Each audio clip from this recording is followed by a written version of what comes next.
you guys! In today's video I wanted to show you how I've been using my new Hobonichi Cousin for this year. I decided to go with the larger Hobonichi this year because I kept finding that I was running out of space in my Hobonichi Techo for the last 2 years, so I wanted to try the bigger version and I've really been loving it so far. For the monthly layout, I have been using that to track my workouts. So I'll just use these stickers from Michaels. I'll link my video up here in the cards if you want to see a flip through of this fitness sticker pack. They're really cute. I've been using those to track my workouts.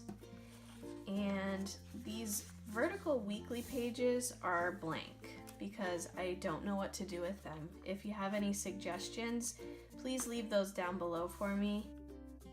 I don't really know what to do with this section. The daily pages I'm still using as a daily journal. If you're wondering, I don't usually write in it every day. I usually write every few days, and then I'll take out all my craft stuff, my Canon photo printer, my stickers, my washi tape, all that, and then I'll just kind of craft for a couple hours and catch up on the last few days. That's typically my process. So I'm just gonna give you guys a flip through of January and February, and I hope you guys enjoy watching this flip through. If you have any comments or questions, leave them down below. And thank you so much for watching. I hope you subscribe to see new videos from me every week.